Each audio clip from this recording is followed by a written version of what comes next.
So good morning, good afternoon, good evening, depending on where you are. And thank you to all for joining us for today's conversation on envisioning a future for research across the North-South divide.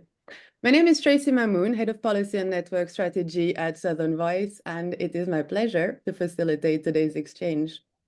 I've had a chance to work over the past couple of years on the research journey which brings us here, exploring now how to shape our immediate efforts and those that will follow. So that is what our conversation will focus on today, as we hear from our presenters, respondents, and you who have joined us today. So I won't take up much more time now, but we'll simply go over a little bit of housekeeping. As you might have heard when you joined the meeting, we are recording the session and we'll be posting it online so that those who are not able to join us right now can catch up on the conversation. During the presentation and the responses, feel free to use the chat to share any comments or questions. During the discussion segment, we'll be prioritizing comments by show of hands, but we will also be collecting all the information from the chat to inform the next stages of our work together. So now, without waiting any further, I'm going to pass the floor to our Executive Director, Margarita Gomez, who is going to get us started with a few opening words. So Margarita, over to you. Thank you, Tracy, and thank you everybody for joining this conversation today about how can we build and enhance equitable partnership in research. It is a pleasure to see many familiar faces, but also many new faces here to join this work that we have seen in the last 2 years. As you know, Southern Voice is an organization that hosts 70 think tanks in the Global South, and we work to achieve 3 main aims. The first one is to strengthen policy, inform and applied research that is impactful and that consider the context of the Global South. The second is to enhance the collaboration between researchers, practitioners, and decision makers. And the third one is to boost South-South cooperation and South-North collaboration to influence policy change, global debates, and rebalancing knowledge asymmetry.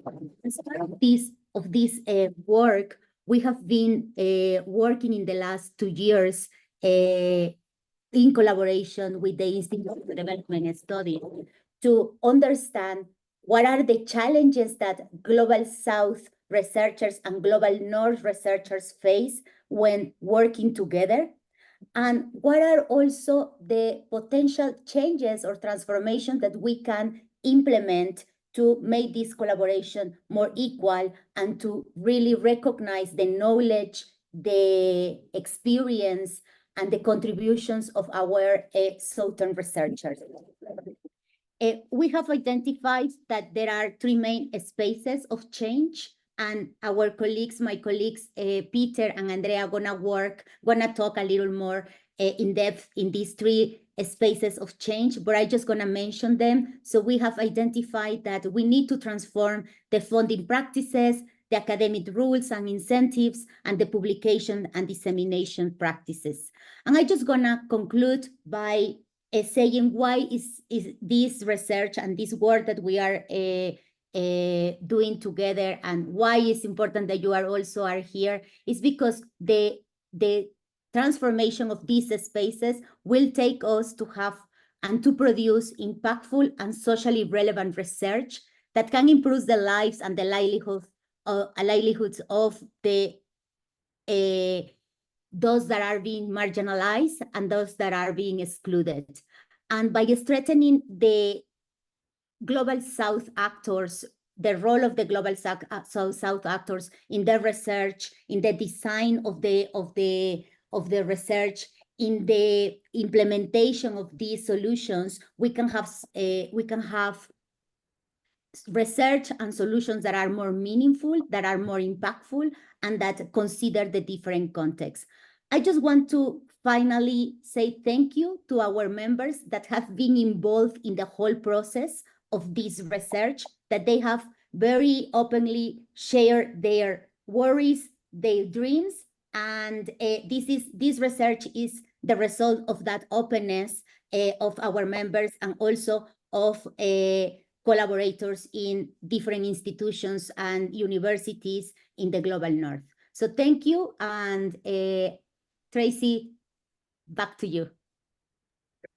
Thank you for this opening and also for introducing the three spaces of change that our two lead researchers on the project are now going to talk about and take us to what we're going to be focusing a little bit on now. So the research journey of the last couple of years has involved in the lead a team of 5 people, which includes, which are all here in the room. So we have Gitika Kanduja from Southern Voice, Erica Nelson from IDS, yours truly facilitating, as well as the two lead researchers, therefore, Andrea Ordonez, who many of you know as our former director and who now works with us as a fellow in some of these endeavors. And Peter Taylor, who currently works as the interim director of the Institute for Development Studies. So I'll pass over to you now, and you can start sharing your screen, Andrea. Thank you, Trace. And let me start the slideshow. I hope now it's all good again. Great. Yeah, you to go. Great. So thank you all for joining us today. I see many familiar faces that have probably heard part of these or some version of some of the things that we'll talk about. But thank you for joining us again nonetheless, and we hope to hear your take as well. So we'll do this presentation, Peter and I, sharing some of the tasks of presenting and taking you through some of the conversations that we've been having as a research team, and hopefully the rest of the team can also come in a little bit. So I think the beginning of this work really starts when after during the pandemic and after we started seeing bigger interest in the participation of Global South researchers in understanding the world in general.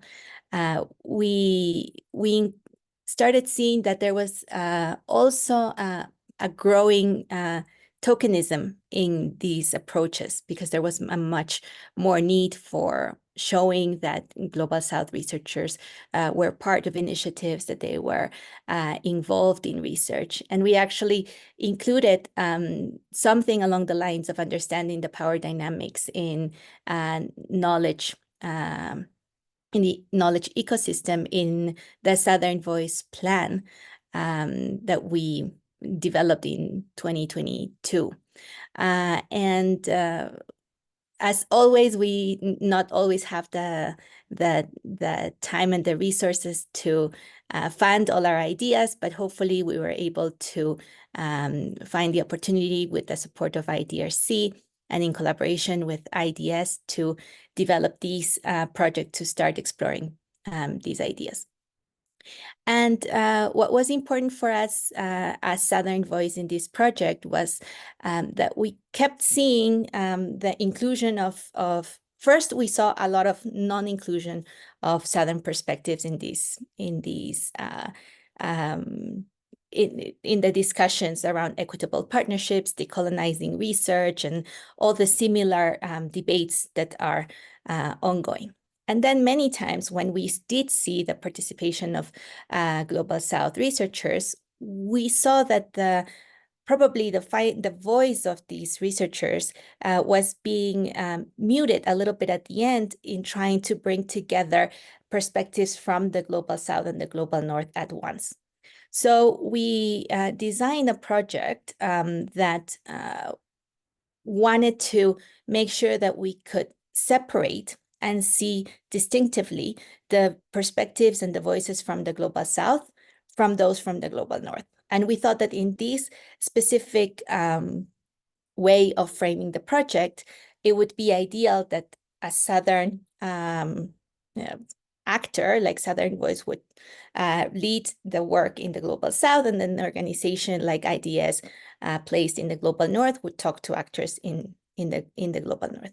And so we took this approach, and at the beginning of the project, we were working in parallel tracks very independently, touching base and discussing our findings and reflecting about what we were finding, but with a lot of independence, and then trying to bring these tracks together and making sense of what does that mean, of what can be done in this space. So what I'd like to do now is just go with you a little bit over what we saw as some of the main findings from the Global South track, and then I'll pass it over to Peter to share some of the findings from the Global North track. So first, it was really interesting, and we knew this from the beginning, from the first scan, before even drafting a proposal for this project, that the equitable partnership discussion had no traction in the Global South. We found almost nobody discussing this topic in the Global South, although it was gaining a lot of traction in the Global North. What we did find was that there was a much broader interest in the problems of the knowledge systems in the Global South, and within these broader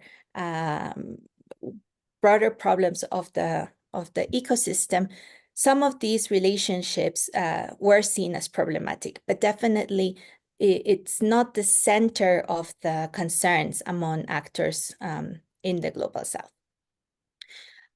When we discussed and we shared, in our interviews and our focus groups, that indeed in the Global North, there is a lot of interest in equitable partnerships, and that in fact, there are many guidelines and principles that have been developed. A lot of the researchers and actors in general did not know about them, and they were in general less interested in them and saw less value on what they could bring to the table. In the literature, although there's not a common agenda about equity from the Global South, there are recommendations within these other types of studies looking at the broader issues of the knowledge ecosystem that do center on equity. But all these have not been brought together into like an agenda for equity from the Global South. And so this is a first take on just kind of like what we saw from the big picture. And then we were trying to discern what were the main concerns of researchers in the Global South when they were working with researchers in the Global North. I have to say first that I've heard many stories of how the relationships have gone sour between actors in the Global North and the Global South, unequal and so on. But what was interesting was that most of the researchers were like, we need to pass that, and we need to find the kind of like the solutions to these bigger problems that we see. The first one is that researchers felt that within the system and the way it's structured right now, their work is not valued and recognized. Many times they are given tasks within, they are sought by peers in the Global North to do tasks that are, for a younger researcher, for a starting career researcher, and not for a senior researcher. The second issue is that they see the main problem that they have very little chances to engage in the agenda setting and the leadership of programs, projects, and more broadly, what gets funded. They feel like many times they are responding to research calls and trying to fit in their interest into some other agenda, but that agenda in fact doesn't reflect their main concerns and interests. They also identified that the nature of the academic incentives in a lot of these settings in the Global South and the Global North pushes actors into these partnerships that maybe are not ideal. So many times they acknowledge that they know that researchers in the global north seek the types of partnerships they seek, where they are leading the role, where they are the PI, the main actor, because they know that the global north peers need to publish to keep advancing their career, that they need to be the PI, that they need to be the lead author, and so on. But they also recognize that those incentives are also permeating into their settings, and there's more and more these that researchers in the global south also have to publish in internationally recognized journals and so on. And so this becomes an incentive to engage in these type of partnerships, even if they are not as good. And the other final concern is that they are seriously concerned that the way that these partnerships work, instead of actually enhancing and improving the sustainability of their institutions, works to hampering that. So with that, I'll go to Peter so that he can share with us a bit about the Global North track. Thanks, Andrea. And as Andrea said, it's great to be here with a number of colleagues and collaborators that we've engaged with already, but also some new colleagues who are joining us, and you're all really welcome. It's exciting to have this opportunity to share this with you. In a way, Andrea's already given a sort of a heads up as to what was coming out of the Global North track, because many of the issues, as Andrea mentioned, perhaps that have been arising in many conversations in the Global North, and we use those binaries advisory with, in an advisory way, of course. That in the Global South, they perhaps had less traction because attention has been on other issues. And certainly through the engagement that from IDS we've had with really quite a wide range of different actors in Northern funding institutions and also research organizations, is that there is a lot of focus on the relationships, because there's a lot of awareness that, as Andrea said, very often they're not as functional and not performing as well as they could in terms of issues of trust, mutual respect, opportunities from learning from each other, all those things that we would anticipate should be first and foremost part of the relationships which happen during research partnerships. Really, there's a lot of dysfunctionality and many things are not working as we would like. So of course there's a tension on there, and how can we do that better? The equitable partnerships term is certainly a very well-used one here in the UK, where I am at the moment. It's certainly one which has got a lot of traction. Just listening to a number of organizations, including UK government, that language is very much embedded in current thinking, along with concepts like localization, to some extent as well, decolonization, but lots of interest in, well, how can we try to achieve greater equity in research partnerships? As Andrea said, lots of guidelines, lots of principles, and actually these go back decades. So does the literature, which is focusing on equity. So this is not a new issue. It's actually really been discussed for many, many years. And I think there's a sort of general level of concern that, well, if we keep talking about what are the challenges, why are we not able to find ways to move forward and to try to address some of these? Well, why not? Some of those appear in the main concerns. One of those is a perception that there's a lot of risk-averse behavior, especially amongst funding organizations. And a lot of that you might understand as being around good stewardship of resources, because obviously there's this desire that financial resources and other kinds of resources should be used well. However, in order to try to put, let's say, boundaries around the use of those resources, risk management is a tool which is used very, very frequently, and that can be sometimes sort of overreaching. I think many people would have told us they feel, but how do you break through that and become more ready to embrace the opportunities and the possibilities that can be taken, even if that requires thoughtfully and intentionally taking some risks? Another factor which I think is often related to risk management is project funding. So a lot of discussion takes place around this idea of projectization. It's very unusual, in fact, to find funding which is really given without very strict frameworks, for example, whether they're log frames or theories of change. Just in a conversation I've just had with someone else before this call, was almost being seen as a also sort of overzealous use of frameworks, which essentially are framed in order to identify, well, what are the outputs? What are the inputs? What are the outputs? You know, what are the results? What are the outcomes? What are the impacts? And trying to predict all of that through a project framework reduces opportunities for adaptation and for things to emerge naturally and spontaneously through research partnerships. And then another factor which has come up in the Global North conversations is really around research excellence, understandings around research quality, and sort of narrow definitions of that, often following quite specific prescribed natural science frameworks around research excellence.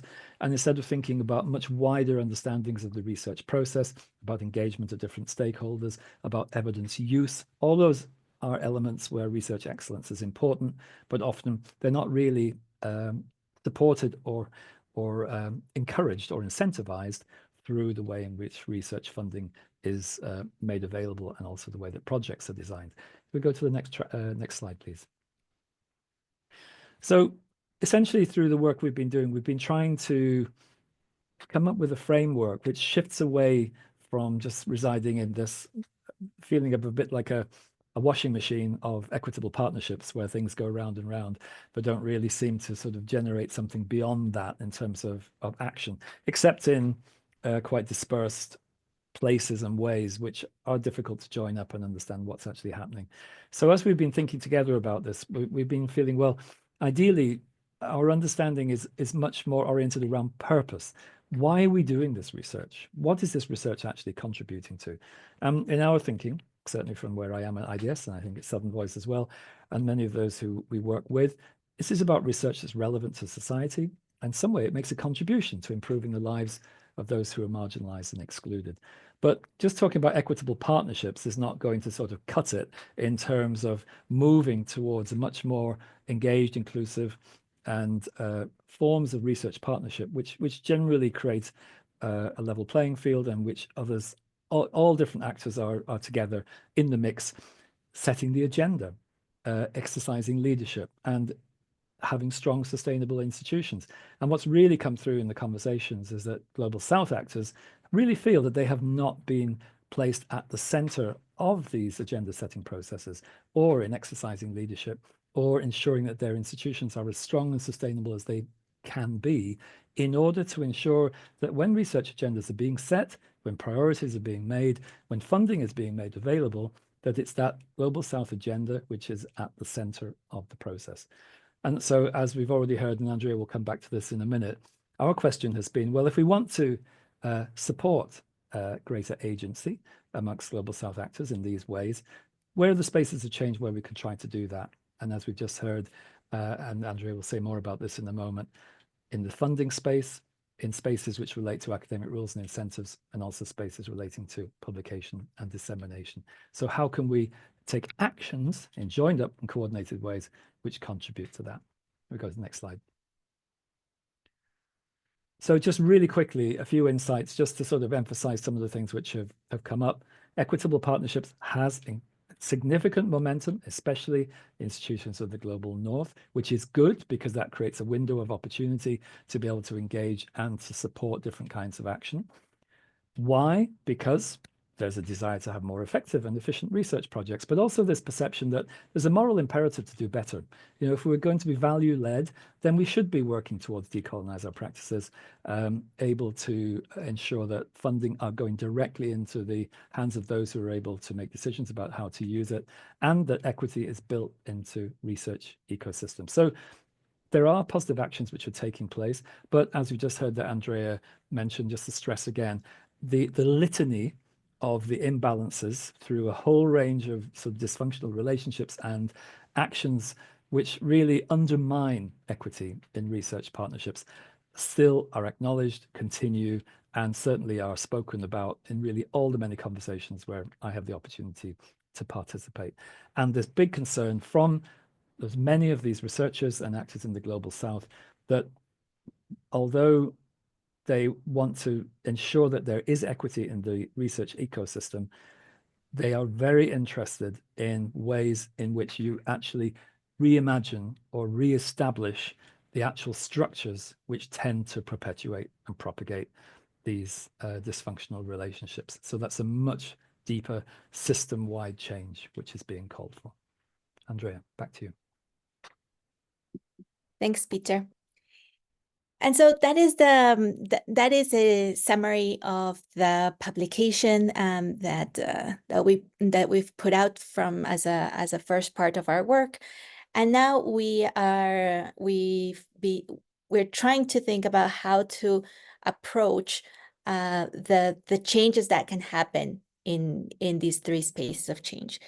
And, our first review reveals that these three spaces are indeed already very active in reforming themselves. So there's a big community within the publishing space, the open science space, rethinking how to redo this part. There are also other initiatives and work trying to rethink academic incentives, how we assess research, how funding is given out, and so on. And there are some initiatives focused on funding. For the second part of our work, we're focusing on what can be done in the funding space, but taking into consideration that funding interacts with these other spaces of publishing and the academic incentives. So some of the issues that we're exploring currently are within the funding space, understanding what can be done for funders to change their agenda setting process so that researchers from the Global South can engage in those processes more and better. What are the funding modalities that would support the objectives or more sustainability and more leadership from the Global South? What are the eligibility criteria that these funders set up for their for the grants that they provide? But also explore what are the intersections that the funding space has with these other two spaces. So what are funders doing in terms of the availability of funding for publishing, for open access? How is that impacting the type of knowledge that gets published? What are the expectations of publishing that funders have? And also the intersection that exists with the space of academic incentives, because funders, like Peter also mentioned, use given frameworks of excellence and so on to define how they envision good research. And usually that translates into concrete aspects of how they assess the funding proposals and who eventually gets the funding. So these are some of the things that we are exploring. We want to make sure that we have a focus on funding, but that we acknowledge that these that funding interacts with these other spaces, and that it would be good also within the funding space to recognize the evolutions and the changes that we see in the other spaces. And the other thing that we're working on is that we've collected and we've had an open call for stories from open to anybody to submit stories about how they see this change happening, what are their experiences doing these. And we had an open call, and we've for now identified that there are at least two interesting lines of ways in which stories are coming to us. So we did not predetermine these before the call. We had it very open, but after reviewing them, we identified that there's one set of stories that will be talking about what it is to exercise Southern leadership in practice, what it takes, what are the challenges, the risks, and so on. And then there's another set of stories that focuses on how initiatives can transform. So there are many ongoing projects, initiatives, and so on that have thought in the process that they should change into being more led from the Global South, into providing more sustainability to the organizations, and so on.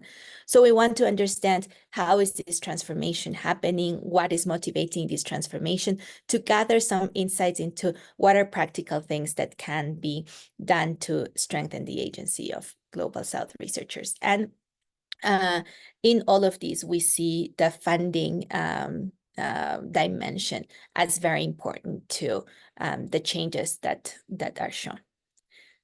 So with that, thank you very much for being here, and I'll pass it on to Trace to continue the webinar.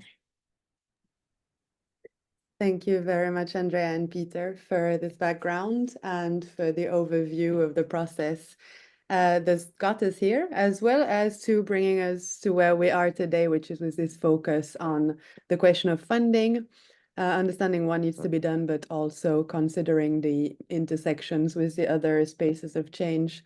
So now, for about 15 minutes, we're going to hear from two speakers who are going to kick us off in our conversation, and then we're going to open the floor for comments and inputs from all of you, which will help inform where we go next. So both speakers will focus on this question of funding. And first, I'm going to invite Professor Isabella Abodirin, who is the Chair in Africa Research and Partnerships and Director of the Perivoli Africa Research Institute, to take the floor and speak to what are the changes or new practices that we should seek in the funding space. So Professor Abodirin, are you here? Yes. Good afternoon, good morning, good evening. Can you see me? Can you hear me? Yes. Absolutely. Okay, so greetings from Accra and apologies in advance. I'm in a rather noisy space, so if it gets too loud, you need to let me know. Thanks very much for inviting me to reflect on the question of what the role of funders might be in this space and in the movement towards greater equity in South-North research collaborations. The first thing I would just want to reiterate, Peter spoke to this, but I think it's worth repeating that an ever greater number of funders, in some spaces more than in others, but an ever greater number are really using the language of equitable partnerships and are signaling an ever greater readiness, to consider the need for greater fairness in research relations and collaborations between South and North. And that's a really good thing.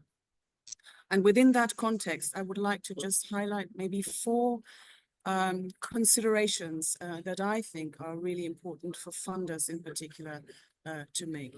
The first, in some ways, is the flip side of this expanding use of the language of equitable partnerships.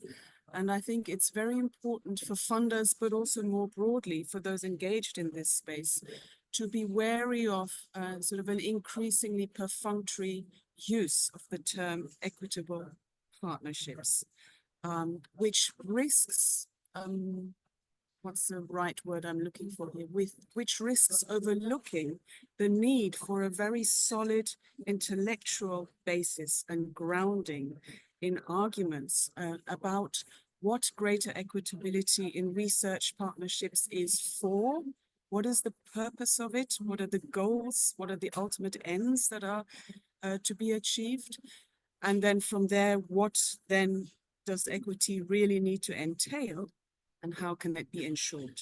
This is an intellectual question, and it requires firm intellectual groundings and answers to that.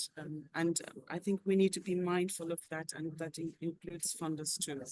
And in that regard, I think, and the presentation just now spoke to this, directly, there is a need, I think, for funders to be explicit in considering, in particular, exercises, thinking, arguments, scholarly work that comes from the global South in asking the questions about equity in partnerships. And there are a number of initiatives in this space that are led by the global South and that shift the locus of considering what equity and research relations need to entail, to those who haven't so far been, a core part of the conversation or not a leading part of the conversation. So that's the first thing. Engage explicitly with these perspectives that are coming from the South. The second point I want to make is that funders, and again, it speaks to, the presentation that just came before, need to understand that their guidelines, their terms and conditions, their policies are part of the greater architecture that sets the rules of the game for international research collaboration between South and North.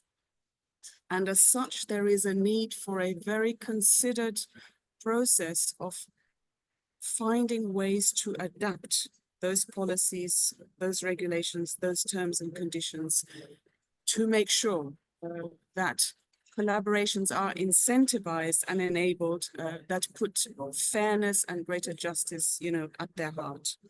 And this requires, I think, an openness to actually embarking on a process of careful review.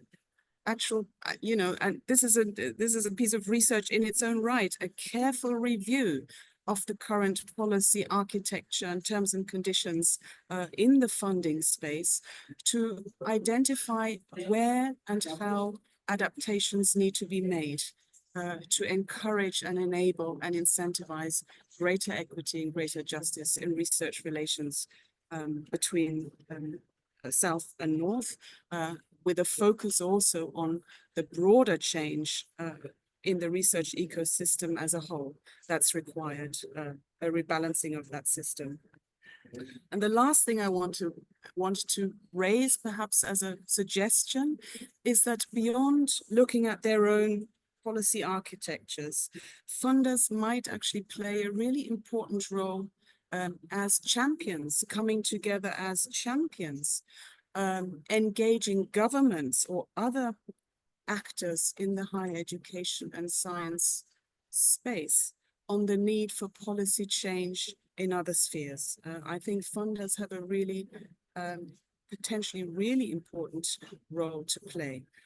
In the UK, for example, engaging the government or considering possible changes to the research excellence framework and so on. I think funders have a voice here that they could bring together to advance sort of a more systemic change.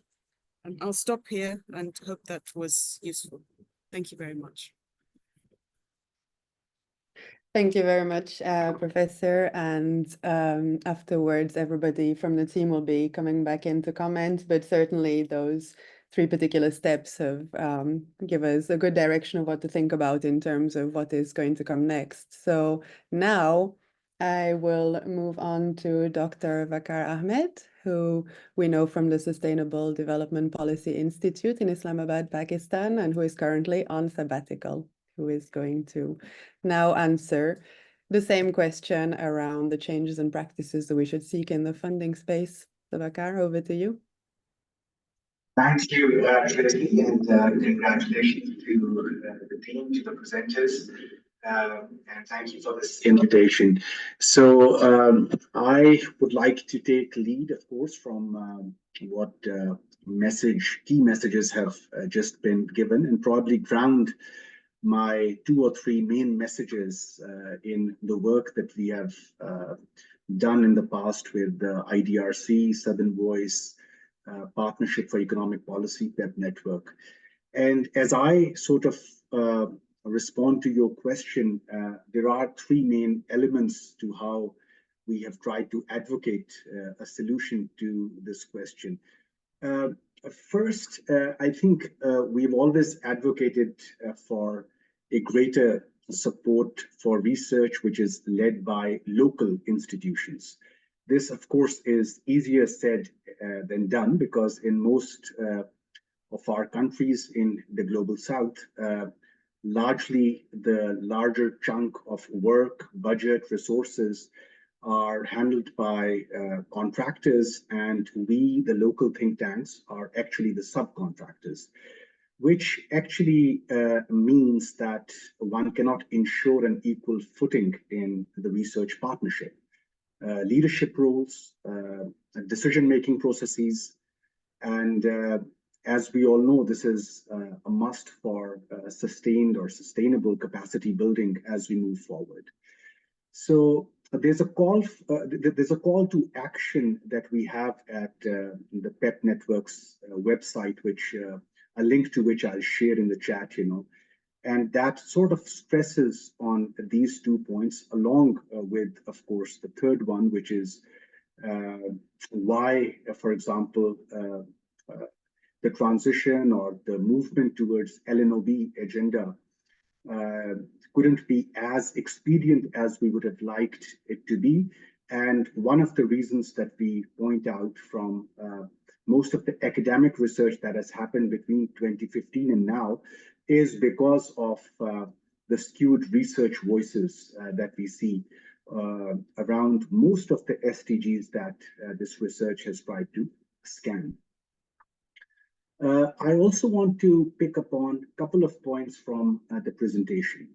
And maybe the first one, the question that came to mind was that how do we promote agency and center around more local or local specific priorities, I would say.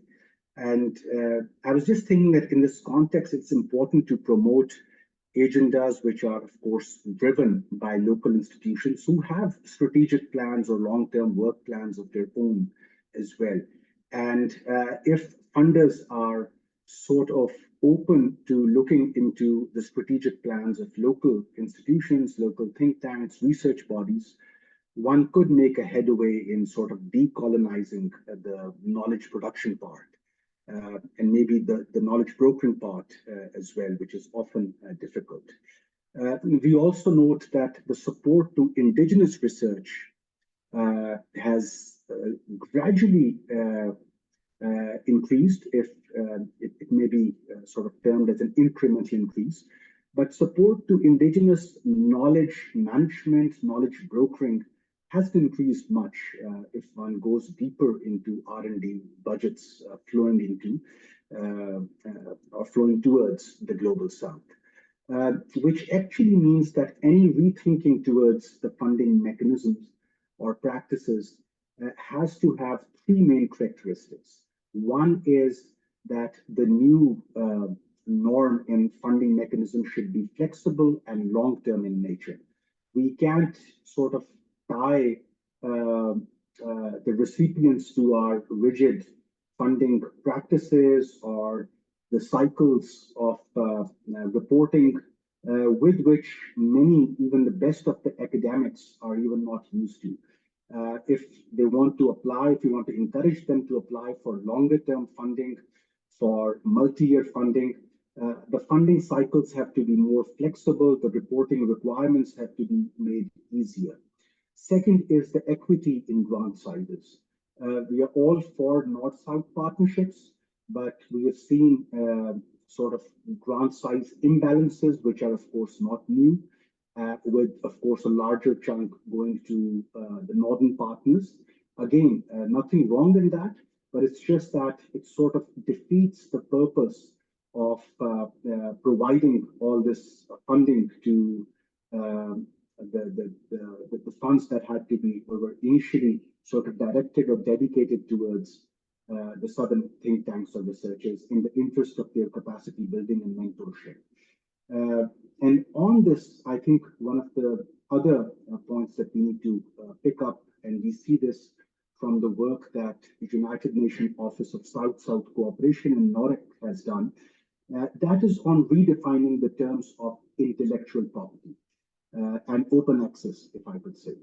And we do understand that equitable ownership of research output has been an issue, remains an issue in many commercial contracts that come to the Southern Global South. And open access or local control over the research output remains a much debated agenda, which sort of requires deeper research going forward and policy action as well. At a more region-specific level, we do understand that MDBs, multilateral development banks, they remain one of the largest research funders at a regional level, at a national level. And it is important to see that their thematic funding priorities need to be guided by a bottom-up process. Usually they do have very detailed country partnership strategies that they prepare, which are five-year strategies to offer their research or their thematic selection in any specific country. But very often, the process is sort of expedited or short-circuited, citing various reasons.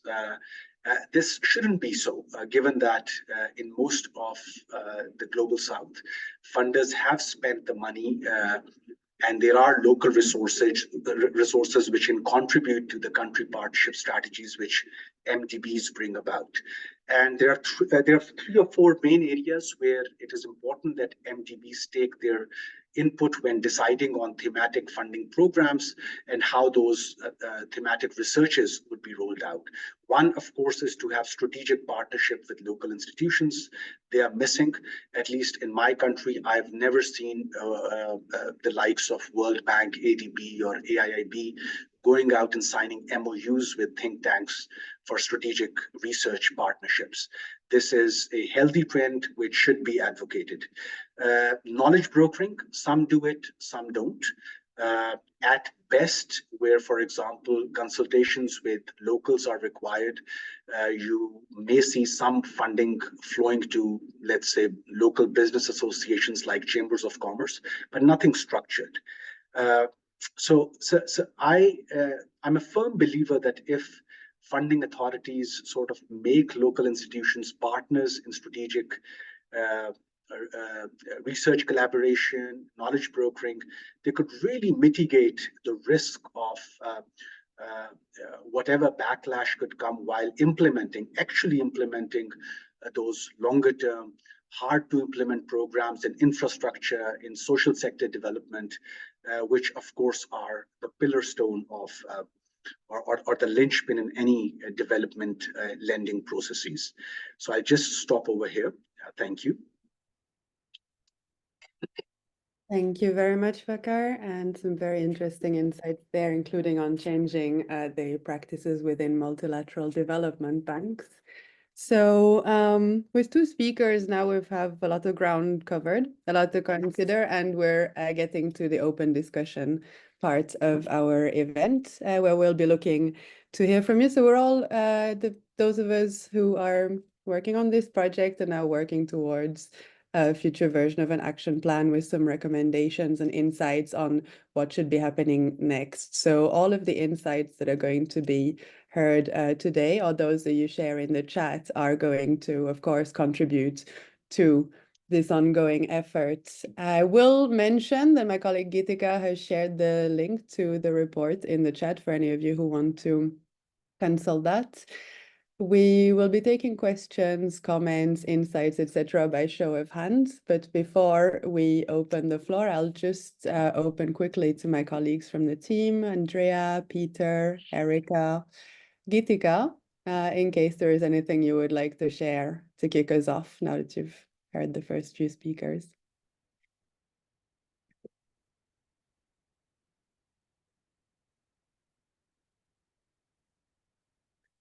No? Peter? Okay. Well, just to say one thing that Andrea mentioned at the end of the presentation is about the stories that we've been collecting. And I think one of the things that's really exciting is that there is genuinely progress being made. I mean, often when we think about this, we feel that sense of frustration that perhaps moving into action and really seeing what could change things is very difficult to attain. But on this call, I can say for sure there are a number of individuals and within organizations who are already demonstrating that change can happen. I would use the word champions in a way. But the question is, how does that add up? And how does that, build this momentum? And how does that do it in such a way that it doesn't become yet another Northern-led agenda, but it's something which is itself equitable and placing the interests and the aspirations and the knowledge and the experiences and needs of all researchers in the Global South who are engaging with questions and challenges, as Vakar has just described, on a daily basis. So I think that point that Isabella raised about how do you use the power that you have within your own spheres to shift things in towards a direction that, you know, you feel is commensurate with this larger vision is something which I think is really important. And we're hearing some really interesting stories. Geetika and I were on a call just before this one, listening to some amazing initiatives in India to try to create sort of a data commons, so that, you know, research knowledge and data is actually made accessible to really a wide array of actors who can also use that for the purposes which they need. And I'm sure others are also gathering stories and hearing them as well, but it's really inspiring. So I think, you know, one level, we don't want to give the impression that nothing is happening, because it is. The question is, how do you catalyze that momentum and do it in such a way that it really supports agency leadership and, you know, strong, robust institutions within the Global South, which are able to, you know, take this agenda forward and become the center of priorities and, yeah, shaping agendas. Thanks. Thank you, Peter. Okay, Andrea, you can go ahead.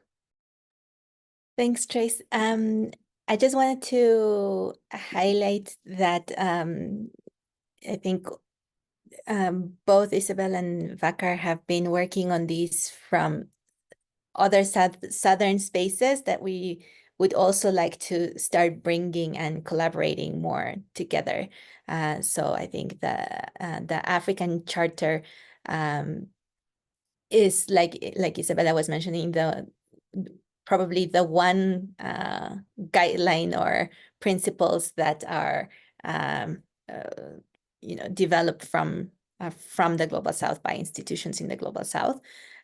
So anytime that someone asks me, you know, or that they are thinking about guidelines, it's the same message that Isabella was saying in terms of don't draft new ones, just go read the African Charter. And the same with the work of PEP, that I think there's a lot of alignment there, and we're seeking to find the ways of bringing our work together and strengthening that Southern position that these organizations are starting to develop. And I think jointly it can have a lot more power. And just to say that also that additional point of the intellectual property that Vakar brought up is critical. I think that's slightly within our publication spaces, but I think we should make it more explicit because it's part of the concerns of how to who disseminates the knowledge, who gets to keep it, who gets to use it, and so on. Yeah, thanks. Thank you, Andrea. And thank you both of you for these comments to frame a little bit the conversation now, and thinking about how we can transform funding practices, and how do we do this, as Peter said, in a way that doesn't become another Northern-led agenda. So we have the remainder of the session to now hear from you. There are some familiar faces in the space, some new people, and I'm looking forward to hearing any insights or comments. So we'll be taking comments by hands raised. So let's see who we already have Alessandro, who will go first. Thank you, Alessandro, for not leaving me hanging. And then those who want to follow can put your hands up. So you can go ahead, Alessandro. Thank you. Yes, thank you very much. And thanks for inviting me. And thank you very much for this very thought-provoking work. And I'll just like to refer to two, let's call them situations, which I find in my work, which is having worked extensively with donors and donors of research. And the two situations I would like to refer to, one is the situation of is there a significant focus on the relationships themselves, as you state in the report? Is the North really focusing on the relationship themselves when they are approving, when they are screening programs? And I like to say, in a sense, yes, the narrative is there. So when you're actually reviewing a program and you're saying, you know, the relationships are not sound, they're not equitable, they're not balanced, etc., nobody will anymore come to you saying, sorry, this is not relevant. So that's okay. So you can talk about it. But if I have really to say, if the programs are focusing on this, I would say no, at least not those that I know, in the sense that there is still this excessive concentration on research as a product. So you have the innovation, which is there, which is portrayed, and the idea is to modernize what has to be modernized through this innovation. And the better the institution involved, and often from the North, are in demonstrating that they have a track record of success in this field, the greater are the chances of the program to be approved. And there's an over-concentration on research products, and the research processes are completely overlooked when it comes to the approval process. So I'm really talking about, the concrete dimension of saying yes or no to a proposal and when reviewing it. So I would like to bring to your attention this, which is maybe my own perception, but I think it should be perhaps checked with several donors. So that's one thing. The answer I have to this problem is something we have already discussed, but I didn't see coming up again, which is this collection of evidence. Collection of evidence that working through equitable partnerships brings better results. And we've been discussing of this. There is not enough evidence that can be brought to the table to say, open up a dimension in which you are also inquiring about innovating in research processes, not because it's nice, not because it's fashionable, not because some have been saying it, but because it works, because your project will have better chances of success. That evidence is not at least easy to find and is not at hand. So I would really suggest that collecting that evidence will serve our purpose. The second comment I'd like to make is related to the Global South. So when we say larger say, more leadership, stronger institution, I agree. But I mean, again, looking at the detail of proposals that are on the table, more often than not, the institution we work with the Global South are replicating in the Global South the imbalances of power, the top-down approaches, and all the problems we find across international relationships. So shouldn't we, and I think it was mentioned before, look more about non-conventional actors and whether they belong to the indigenous world or not, that we can discuss. But I mean, until we will continue to relate to institutions, and I'm thinking, for example, of national agricultural research systems that are entrenched in a way of doing research, which is still very conventional. So even if we do what you are actually advocating for, larger say, more leadership, etc., we will have a replication of what has been going wrong in the past. And I think this is maybe not very politically correct to say, but it has to be said. So again, my suggestion would be to explore concrete cases, in which alternative partners, non-conventional partners of research, have been recognized and have been able to participate in a significant manner in grants, in programs which have had a certain degree of success. That would be very helpful, so that we don't resolve the issue, but just giving more voice to the Global South in general, because that can be very dangerous. Thank you. Thank you very much, Alessandro. And we're already starting to see shape a few future research questions here. I don't know how the rest of the team is feeling about this, but it seems like there are a number of little areas of detail that we potentially need to be going into in the future. So is there anyone else who would like to share some comments? I have Mari from Whose Knowledge. Please go ahead. Hello, everyone. Just a quick sound check. I hope folks can hear me. Yeah. Okay. Well, thank you so much for this work. It's really fascinating. And I had a question around how you define terms like the Global South and Global North. And I'm asking particularly because I think we're doing research projects at Whose Knowledge. And we're coming from a position where we're an organization that's largely funded by Global North organizations, but we are almost entirely people of the Global South, and we're working with people from various parts of the Global South, often people in our communities. And it does set up a unique situation, and I'm wondering if you encounter that often. But I would like to share that despite the fact that often we are members of the communities we work with, the fact that we are funded by the Global North and we are an organization, as we're funded by the Global North, we still are concentrating power with us in some way. We still see that nuances of inequitability, no matter how ethical we try to make the process. And so I find, this is an interesting discussion. Thank you. Thank you very much. I caught 90% of what you were saying, but there were some little pieces that were skipping out, but I think we probably all got, yeah, okay, good. I don't know if there's anyone who wants to respond or give some thoughts directly from the team as it relates to this question of the Global South, which is not going to have a very clear and defined answer since it's always an ongoing question, even internally at Southern Voice, but I don't know if Andrea, Margarita want to share any thoughts on this.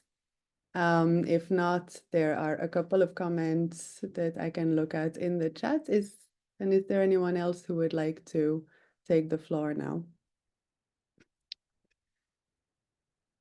Okay, so I'll pass over to Alex Martins and still leaving this question around the definition of the Global South in the space for anybody who might want to come back to it.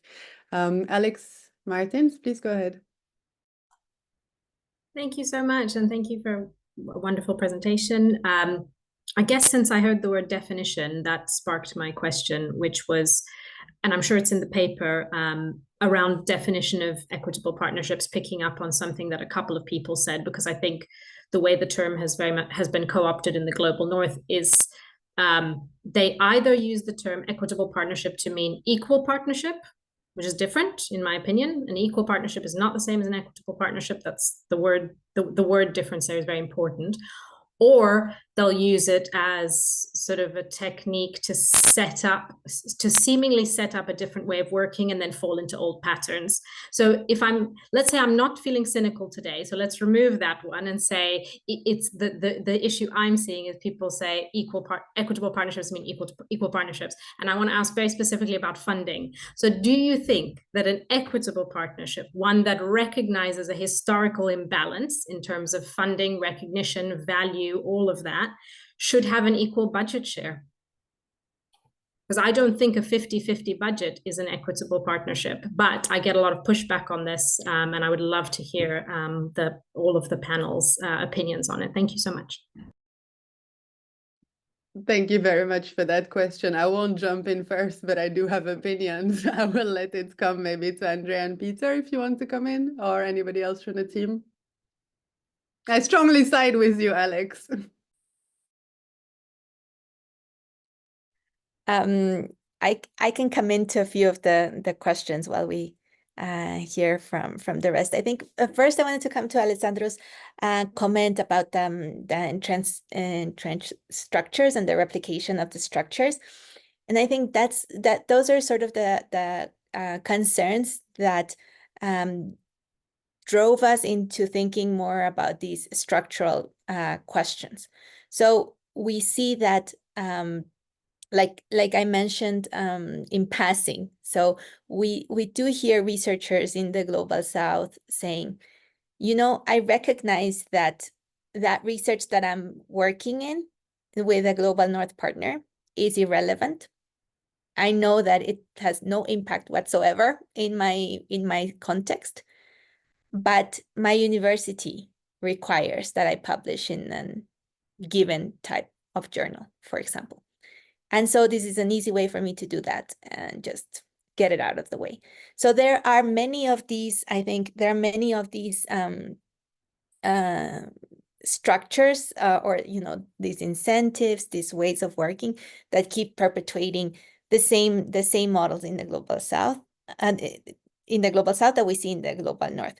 So that's why precisely it's not only about like you were mentioning, just changing the organizations that do the work, but how do we change this system where they work and the ways in which they work. I think that in terms of the definitions of global south and global north, in the case of this work and the work of Southern Voice, for the most part, we focus on the global south being the 3 regions where we work and where our members are from, which are Africa, Asia, and Latin America, and the Caribbean. We acknowledge that there is also a growing pushback towards the term of global south, and I see more and more that people are starting to use this phrase of the so-called global south, as in some people call it that way, but I don't want to call it that way.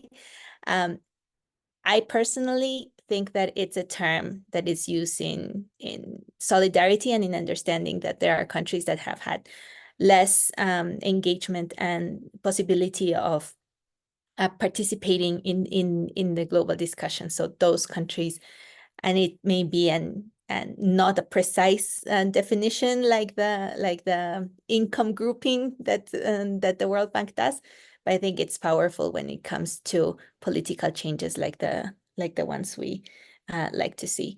And in terms of Alex's question, in terms of the funding, I think that the question starts from who has the leadership role and who defines what needs to be done. And that's what we are advocating for. It's the actors in the global south, the actors closer to the changes that we want to see, that need to make these decisions. And if they feel that there's a partnership that is worth it, and how to negotiate and manage that partnership, that's probably an equitable way of doing it. In the same way that it would be nice for a research organization or a think tank that does local work in the UK to find opportunities to collaborate with another organization in the global south to try to solve their own problems, right? So I think that's where the equity really comes from, not necessarily this 50-50 distribution of funding. And it could even be that it's more for the global north organization if they do more work, but if they're doing it under the leadership and under the vision of what is needed in the global south. Yeah. Perhaps I can just come in with a couple of points too, Tracy. And again, just to, of course, reiterate that this initiative is led by Southern Voice, and IDS is partnering with Southern Voice. And so the design of the project is set up in that way. And we're finding this increasingly, that IDS, UK-based institution, we're increasingly partnering with institutions in the global south where they are the lead, and we're partnering with them. Well, why would they wish to partner with us? Hopefully because we have something valuable to offer, but not just because we assume we have the right to be the lead because we're in the UK. So that's already a shift, which I think is really important. We've talked a lot about shifting mindsets as part of this debate. And to Alex's point, about definitions, you're absolutely right. I mean, equality and equity, of course, we can talk a lot about this. There's been a lot of sort of definitional discussions, and there are points raised about this in the report. One of the things that I'm really keen to see, though, is, and it speaks to Alessandro's point too as well about this evidence base. I think there's quite a building evidence base of efforts and initiatives to try to encourage greater equity. And UKCDR, who Maggie Heinz was participating earlier in the call, they've developed an equitable partnerships resource hub, which actually is starting to bring together lots of examples. However, I think the challenge is that we're not really seeing what's the evidence of the outcomes of these changes. So we're getting examples of what people are doing, but not necessarily saying, well, what's changed? Is there some form of, could we even be so bold as to say some form of transformation? And I think, again, going back to your point, Alex, about, well, how do we understand this? I think what's going to be really interesting is for a sort of co-constructed, really sort of understanding of some criteria which allow us to evaluate the extent to which we're moving towards more equitable arrangements. And I think the way we assess those and measure them and evaluate them need to be co-developed. I don't think there's a metric that we can drop into that, not least because probably there hasn't been a collective engaged conversation yet around that. And I think that conversation also needs to have leadership from the Global South. And then I think we can sort of reflect back on our definitional understandings of equity in a way by co-creating our understanding of it from the bottom up and then trying to gather evidence to understand, well, are we seeing movements towards that? And perhaps needing to adapt our understandings as the way in which these systems operate actually change in practice. Thanks. Thank you, Peter. I'm following the comments in the chat as well as we go, as there's some interesting comments there. Gitika, yeah, please go ahead. Hi. So I would just like reflect on the question that was raised by many others before, and I think Andrea and Peter have also commented on that before, about the sometimes there is a risk in like Global South researchers also kind of imitating the same kind of power imbalances, and the problem gravitates towards the same kind of inequity which is there in the Global North, Global South research collaborations. How we saw it in different ways is also because, as Andrea mentioned, because the system favors it, the system supports it. Like there is certain degree of academic incentives which are favoring a certain type of publishing in some kinds of journals. So it is all system. That's why our approach is more systemic, working on these spaces of change, which which needs to be improved. For example, like, and I think Mari also commented sometime just now about the colonialism that is there, and like we've seen when we were doing interviews with Global South researchers, they were coming from that perspective. That perspective still exists, that a foreign degree is favored more, is valued more even in Global South institutions. So there's this kind of colonized mindset that is still there, which is kind of helping the power asymmetries that exist in such kind of relationships. The other comment that I really liked, and I think we can explore it more, was from Isabel about funders being potential champions or like kind of agents of change, where they can collaborate with like national or local governments and also university ecosystem. I think that's a very relevant point that we can think more about and explore more, and how it can be a very relevant action step in the intersection between funders being that lever of change, bringing about the necessary kind of change in both these academia as well as funding architecture in the local space, in the local and national context. Yeah.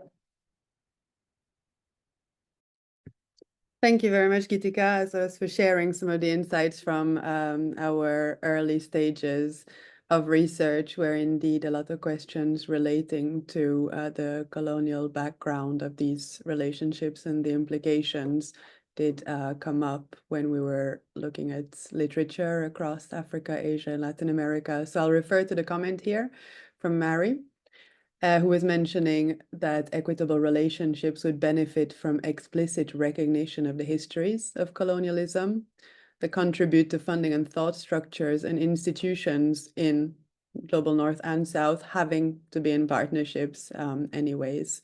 So we still have a few minutes left. Is there anybody else who would like to contribute to our conversation today who have not heard from yet. I do still have a couple of comments in the chat that we can save for later. Please don't be shy. This is an ongoing conversation, probably not the last. So if there is anybody else who would like to join in, to go ahead. I have a comment here from Oyin Popula, who speaks about the potential importance of funding research, about the importance of research itself to support decision-making in the Global South. What else do we have in the comments? I saw a comment earlier about the bilateral, as more bilaterals and multilaterals transfer resources to southern primes with their own downstream partners, what is being learned about South-South equitable partnerships? So that also connects to what Gitika was talking about relating to these imbalances at the southern level. So I'm not seeing any more comments coming in at this point. So the chat will still be left open. We're 1 minute ahead of time. That's okay. I will still pass it back now to Andrea and Peter to talk to us a little bit about the next steps. Peter, do you want to go first? Thanks, Andrea.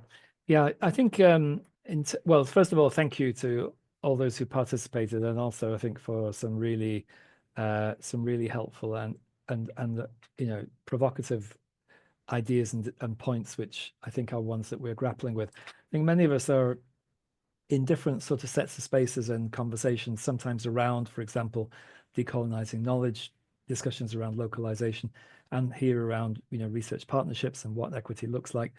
And I think the points that you've raised, that essentially it's very easy just to fall back on assumptions that if you put out some guidelines, you have some checklists, you set out some aspirations, that somehow that's enough, and that we can all essentially be quite satisfied with that.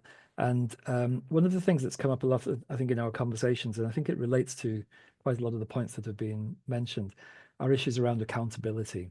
So really, if we're going to see significant changes in the system, which I think is really what we're talking about, and not just sort of tinkering around the edges, there's really a need to understand, well, what would accountability look like around incentivization of change? Because if there's no accountability in place, then why will even champions who believe in the importance of seeing things change and actually doing things differently, why would they feel they're going to essentially put themselves out there, sometimes perhaps in ways which may not exactly endear themselves to their own organizations, to support change when others around them are saying, well, things are basically good enough, or there are just so many other constraints, we can't really make these kinds of changes. And I think we are really talking about some quite big fundamental structural changes.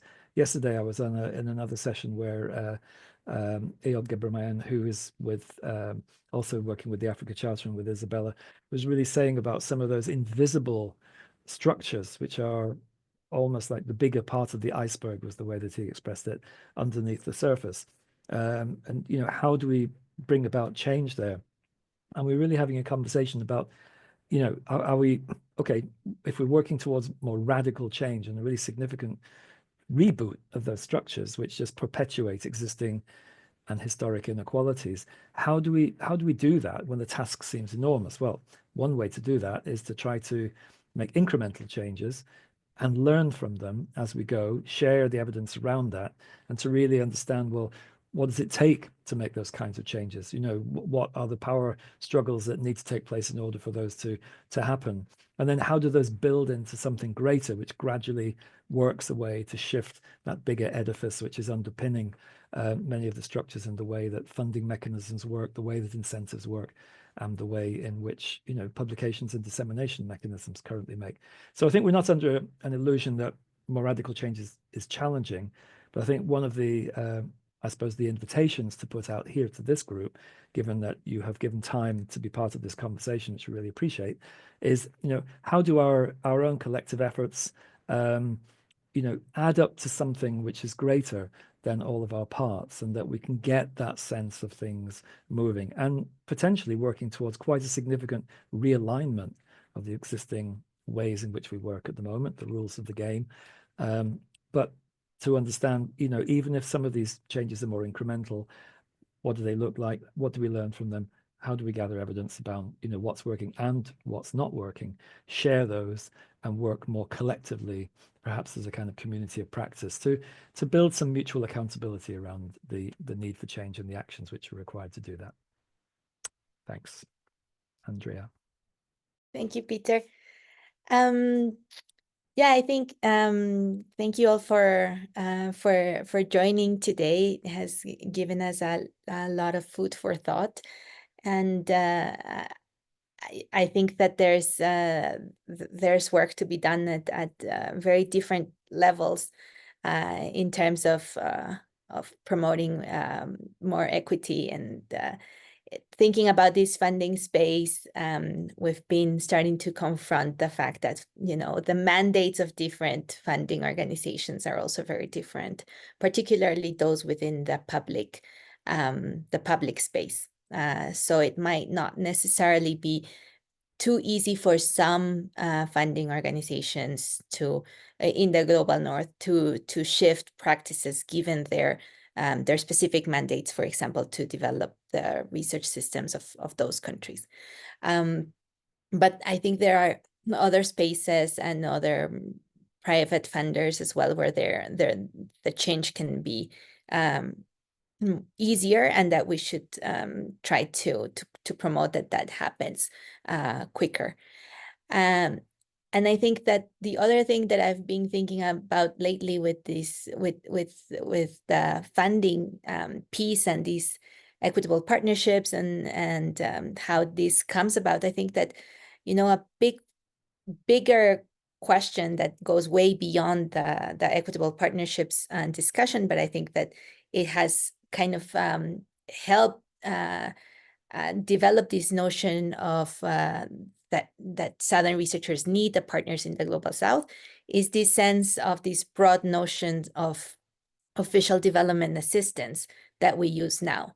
So the fact that countries in the Global North can say that they use ODA or official development assistance to primarily fund organizations within their boundaries, I think that's just wrong. I think that's another big change that we need to promote if we are to also change that within the bilateral and multilateral system, because it just shouldn't be, in my opinion, that ODA is something that you can say that it's given to organizations in the Global North and that we see persistently there. And that's where it crosses the other discussions that Peter was mentioning around localization. So there are definitely many intertwined conversations that we need to bring into the discussion. And that's the mapping that we're trying to do, and to bringing it all together. So thank you again for joining us. Okay, well, thank you, Andrea. And I guess we can now close off a couple of minutes early. We'll be collecting everything that has been shared in the chat, comments, questions, links, and then updating all of you as it relates to the next stages in this work and what comes out of it next. So yes, thank you for your attention, for your participation, and hoping to connect very soon. Bye-bye.